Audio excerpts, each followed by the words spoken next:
We're going to start off really simple. So can you just introduce yourself and your role here at SNHU? Yes, I'm Sloan Kelly, and I'm Associate Dean of Fine and Applied Arts, which has the graphic design program, digital photography, the fine arts courses, and art history. Great. And can you tell us a little bit about yourself and your professional background? Yes, I've loved to draw since I was a child. And in high school, I contributed to posters, everything I could while in high school, and then went on to receive a Bachelor of Fine Arts. And when I graduated, I was down in Florida, and I came back up to New England to the Boston University to receive an MFA in graphic design. The reason I did that was my fine arts education was a great base for my design, but I didn't have any graphic design in undergrad. So it was essential that I specialize in it if that's what I wanted to do. Yeah. And actually, Boston has a great fine arts museum in the city, too. It does. I had my final project, my dissertation for my MFA was putting on a show. Oh, very cool. In yes, and building it, everything, not just designing it, but building the presentation. Very cool. It was neat. Learned a lot. What can you do with a degree in graphic design and or media arts? A degree in graphic design and media arts is a gateway to many career opportunities across diverse industries. The possibilities now are vast, from print and web design to UX, UI, multimedia, advertising, marketing, package design, and publishing. The pandemic brought an accelerated digital transformation. Businesses were forced to go online and for their sales and also to interact with customers on new platforms.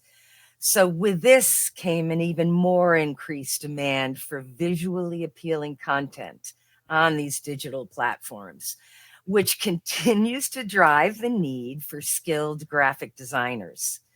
Understanding the significance of aesthetics, which really forms a significant portion of everyone's initial impressions. Designers have a unique advantage in leveraging this understanding, and the demand for graphic designers who specialize in web and social media design, UX design, UI design have been particularly high. Yeah, it almost feels like it's more important now than ever. I know, it is. What classes do you take and what will you learn in the graphic design and media arts program? The BA.GDM, or Graphic Design and Media Arts, it prepares students to enter the workforce as graphic designers with a strong background knowledge in the elements and principles of design, design thinking, and composition using industry standard technology. Our major courses include courses on digital design tools, fundamentals of design, web design and development, typography, design thinking processes, and user experience design. To prepare students further, we provide authentic workforce relevant learning experiences where students learn to apply ethical and culturally sensitive practices to visual media by working on projects for diverse audiences.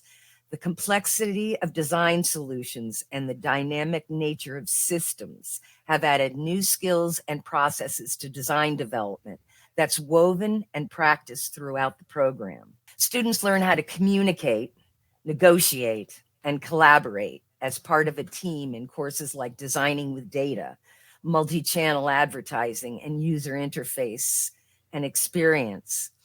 As part of a team or as a freelance designer, students learn the importance of a workflow plan and how to create them, identify tasks, time, and resources for the successful completion of a project.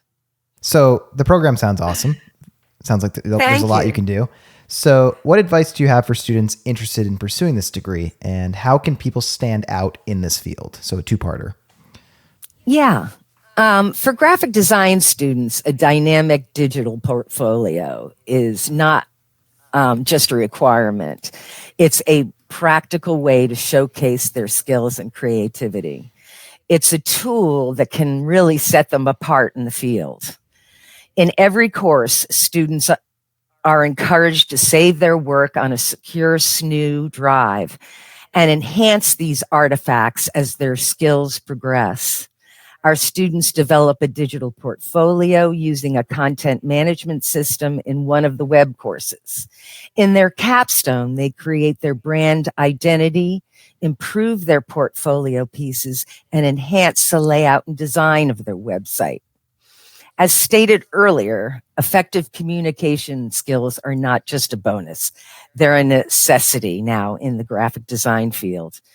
Designers often work in teams with professionals from various backgrounds, and the ability to convey ideas and collaborate is paramount.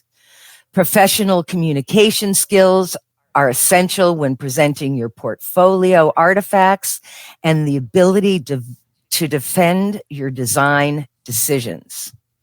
Through the critique process, discussion boards, and project reflection, students learn to discuss their design process in writing and in person through reflections and practice using a video software tool to present their work. They hate it. Yeah. But it's important. Learning to articulate their ideas clearly is a skill that can significantly enhance their career prospects. So you talked about portfolios a lot there. So kind of breaking that down a little bit, what exactly is a graphic design portfolio, and why do graphic designers need a portfolio? Well, it's a vital tool to display their talents to potential clients and employers. A graphic design portfolio allows students to make an impression, convey a compelling personal brand, and exhibit their unique style. Well-crafted design portfolios showcase a designer's strategic problem-solving skills and their understanding of how design delivers value.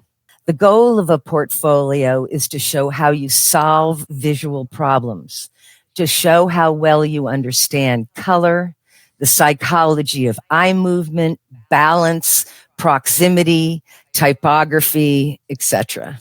So what should be in your portfolio as a graphic designer or graphic design student? Students' portfolios should demonstrate their creative problem-solving skills, unique style, and technical expertise. Today, a web-based portfolio is essentially a must-have. If you need a portfolio for a face-to-face job interview, you will also print a portfolio, or you can leave behind an iPad, tablet, and leave it with the employer for review. Your best work should showcase techniques or skill you're proud of, and be accompanied by notes about your inspiration, tools used, and techniques, including your role on the project, the thought process, goal going into the project, and how you arrived at the result. So how should someone go about building a graphic design portfolio from scratch? As I said before, students don't build it from scratch. They save their projects as they go along in the program. We recommend they use a content management system, and we recommend currently WordPress because 70% of the websites are built using that content management system. But there are other content management systems that make it easier to build a portfolio, but also make it unique. So you can put some design into your content management portfolios without having to know how to code. So what skills and technical abilities should be demonstrated in someone's portfolio? Portfolios should be laid out according to the audience you're meeting with. Who are you interviewing with, and what portfolio artifacts should be showcased first to appeal to them? Designers need to tell a story while considering their audience, conveying who they are and the type of work they're after. Often it's wise to customize a portfolio as much as possible to reflect any proficiency in the area you want to work in. How did graphic design programs help students build what they need for their portfolio? Graphic design programs provide the learning of critical skills that are developed and improved upon throughout the program. That is why after every project students have taken, they're urged to save their work, as I said earlier, so that they have them stored safely and they can improve upon these artifacts as their skills grow in the program and ultimately include them in their web portfolios as they design and develop in one of their web courses. As stated earlier, good communication skills are critical today more than ever as teams are made up of designers and non-designers. Students must learn to discuss their design process through practice and respond to peer and instructional critiques. In a world that is moving in even faster, the ability to adapt and adjust to new methodologies and technologies as they come along is essential.